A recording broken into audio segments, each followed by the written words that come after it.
бул жылда көп эле иштер аткарылды. Мисалы, мектепте 471 бала бүтүп атат. Анын ичинен 45 бала отличник, 146 бала ударник. Билим сапаты 41% болду. Бул эмнени көрсөтөт? Бул биздин мектептин мугалимдеринин ишинин жакшылыгын көрсөтүп атат. Күзгү сыноого бир гана окуучу калды. 4 окуучубуз кызыл аттестатка көрсөтүлүп атат, 2 окуучубуз кызыл өзгөчө көбөлүккө көрсөтүлүп атат. Бу дагы биздин сыймыгыбыз, жетишкендиктерибиз. Кафедралар иштеп атат, мектепте кечелер өткөрүлүп атат, анын баарын өзүңөр билесиңер. Ушул бардыгы. Ну, меня зовут Рыскан. Меня зовут Рая. Здравствуйте, меня зовут Насыкат.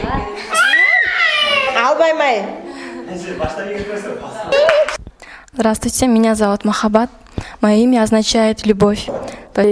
Но так как мое имя не крестится, в честь русской царицы меня назвали Еленой.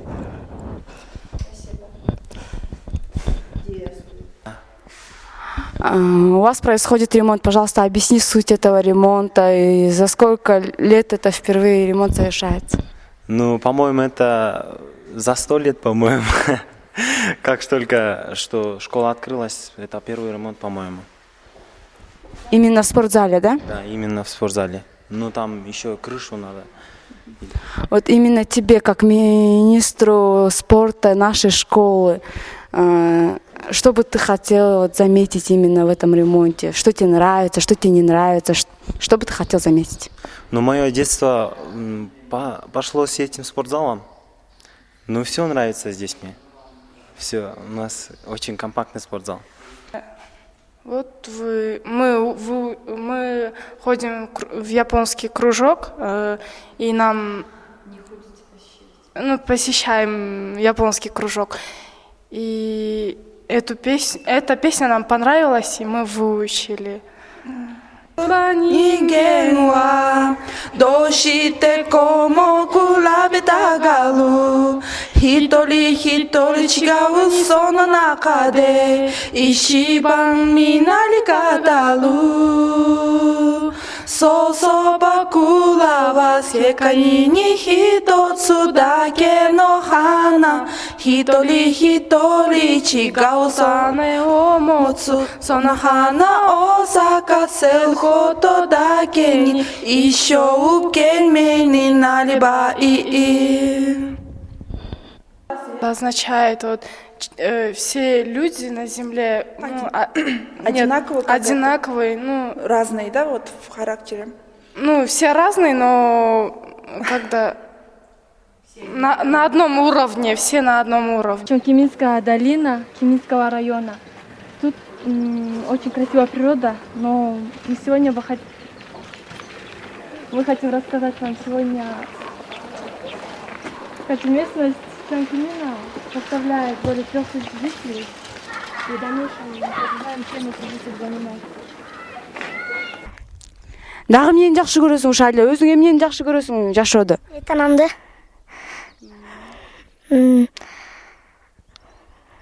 Ата энең эмне болуп иштейт? Мамам болсо врач болуп иштейт, атам мектепте иштейт. Рахмат. Эмнени каалайсың сен ушул айылга, ушул ата энеңе, ушул жашоодо эмнени каалайсың? Ушунун баарын айтып койсуңбу? Байлыкты каалайм, жакшы жашаганды каалайм, жүзгө чыкканды каалайм. Айылың үчүн эмнени каалайсың? Согуш болбош үчүн. Рахмат, Самат, сен аябай жакшы кызыктуу интервью бердиң бизге.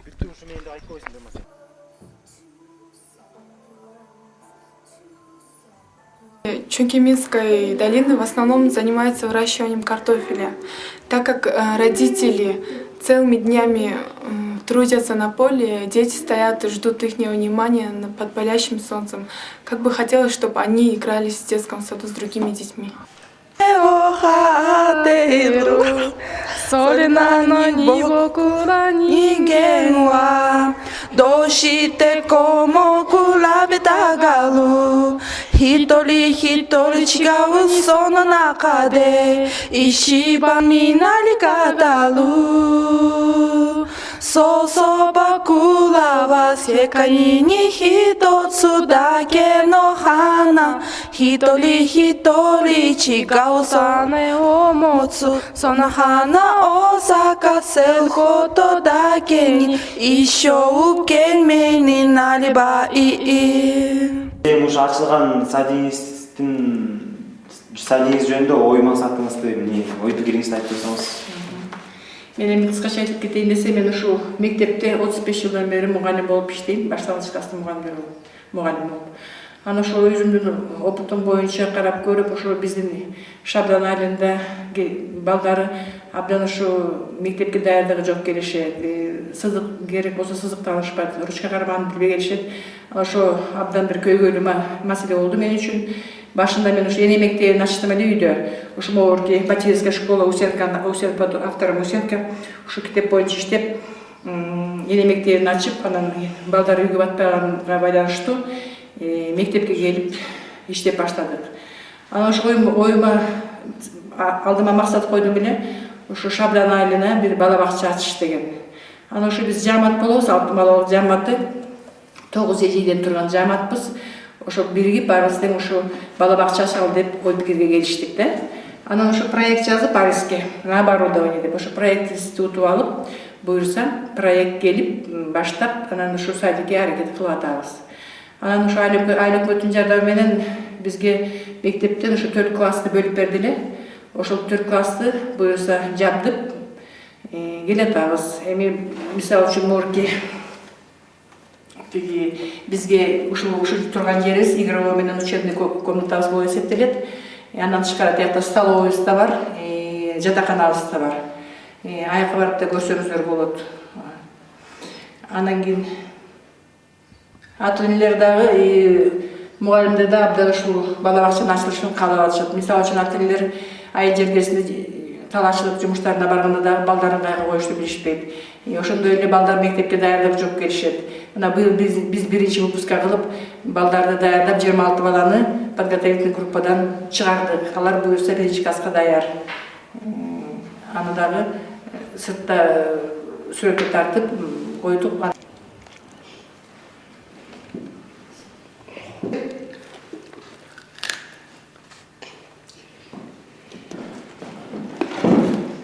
Ушул убакка жетиш үчүн биздин жамаат алтын балалык 9 эжейден турган эжей чоң-чоң эмгектерди жасадык да ушул садикти ачыш үчүн. Ариске проект жазып буюрса келдик, бирок ошол Аристин берген оборудованиясы бизге жетишсиз болуп атат да. Мисалы үчүн айтсак, бул зданияда мустак, бетондон турган батареялары дагы жакшы жылытпайт, кышкысын балдарыбызга абдан суук болот. Ошондой эле биздин жерге салып турганда половой покрытияларыбыз таптакыр жок. Терезелерди алсак, занавескаларыбыз жок, люстраларыбыз жок. Иши кийинки существованиясын садик болуп улантып кетиш үчүн бизге да көп нерселер керек болуп жатат. Ошол жактарды да караштырып атабыз, эми буюрса болуп калар деген үмүттөбүз. Нарисовал он ножки и подписал бланк. Будь всегда будет солнце, будь всегда будет небо, будь всегда будет мама, будь всегда буду я. Ошол заматта айтчубайт ак мышым. Каттым неге дештиң дейт, ундум неге эчтиң дейт, менин билгир мышым. Коёнум капустага тойбодум, көйлөк албай коркконуңду койбодум. Коёнум, так сегирип ойногун. Сабиз менен капуста баарын эгип койгонмун. Алло, бежала, улетела прочь меня. И подушка, как лягушка, ускакала от меня. Я хотела написать чай к самовану подбегать, но позади от меня убежал как от огня.